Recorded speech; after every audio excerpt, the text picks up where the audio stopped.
গত বছর চৈত্রের এক সকালে হঠাৎ আগুন লাগে দেশের অন্যতম বড় পোশাকের পাইকারি বাজারে। কয়েক ঘন্টার আগুনে ছাই হয়ে যায় রাজধানীর বঙ্গবাজারের প্রায় ৩,০০০ দোকান। নিমিষেই নিঃশেষ হয় ব্যবসায়ীদের স্বপ্ন।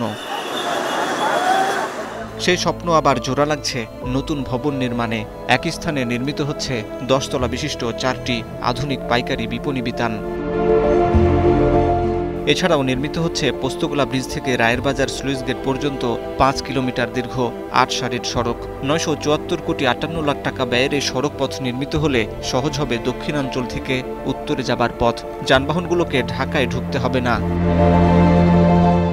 শাহবাগে ৬০৪ কোটি টাকা ব্যয়ে শিশু উদ্যানের আধুনিকায়ন করছে সরকার। জিয়া শিশু পার্কের নাম বদলে নতুন নাম হয়েছে হোসেন শহীদ সোহরাওয়ার্দী শিশু উদ্যান।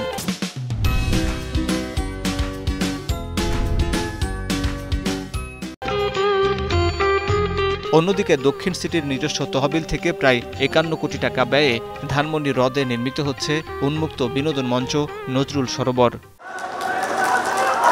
শনিবার সকালে দক্ষিণ সিটির এই ৪ প্রকল্পের ভিত্তিপ্রস্তর উদ্বোধন করেন প্রধানমন্ত্রী শেখ হাসিনা। তখন দোকানিসহ উপস্থিত দলীয় নেতাকর্মীদের উচ্ছ্বাস বঙ্গবাজার প্রাঙ্গণে। এসব প্রকল্পের কাজ দ্রুত শেষ হবে জানিয়ে প্রধানমন্ত্রী বলেন, নতুনভাবে বাঁচার সুযোগ পাবেন বঙ্গবাজারের ব্যবসায়ীরা। নতুনভাবে আবার দোকান করতে গেলে আমি জানি হয়তো কিছু সহযোগিতা লাগতে পারে, সেখানেও কতটুকু কি করা যায় আমি সেটা দেখব।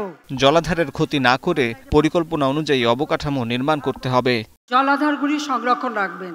জলাধার সংরক্ষণ রাখলে বাতাসটাও পরিচ্ছন্ন থাকে, এত গরম হয় না। যেখানে সেখানে এই একটু জায়গা পেলেই একটা নির্মাণ কাজ, সেটা হবে না, পরিকল্পিতভাবে করতে হবে। যে প্রত্যেক জায়গায় কোরবানির জন্য, পশু কোরবানির জন্য আধুনিক প্রযুক্তি সম্পন্ন ব্যবস্থা রাখতে হবে। যার যার পশু নিয়ে যাবে নাম্বার থাকবে, সেটা কাটা হলে সেটা পরিষ্কার করে তার কাছে তার জিনিস পৌঁছে দেবে। প্রধানমন্ত্রী বলেন, ব্যবহার অনুযায়ী সবাইকে বিদ্যুৎ বিল পরিশোধ করতে হবে। এ সময় বিদ্যুৎ পানি ব্যবহারে যত্নবান হবার আহ্বান জানান সরকার প্রধান। যে যতটুকু ব্যবহার করবেন ততটুকু আপনাকে বিল শোধ দিতে হবে। উৎপাদনের খরচটা আপনাকে অবশ্যই দিতে হবে, নইলে আপনি বিদ্যুৎ পাবেন কোত্থেকে? কিন্তু সেখানে আপনাকে সাশ্রয়ী হতে হবে যাতে বিল কমে। বড় লোকরা ফ্ল্যাটে থাকবে সেটা তো হতে পারে না।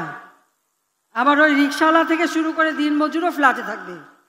আমরা সেইভাবেই স্বল্প ভাড়া, কেউ যদি প্রতিদিনের ভাড়া দিতে চায় সে ব্যবস্থা আছে, কেউ যদি 7 দিনে ভাড়া দিতে চায় সে ব্যবস্থা হবে, কেউ মাসে ভাড়া দিতে চাইলে সে ব্যবস্থা হবে। পার্ক সংরক্ষণে স্থানীয় জনপ্রতিনিধিদের নির্দেশ দিয়ে প্রধানমন্ত্রী বলেন, পার্ক যেন মাদক সেবনের জায়গা না হয়।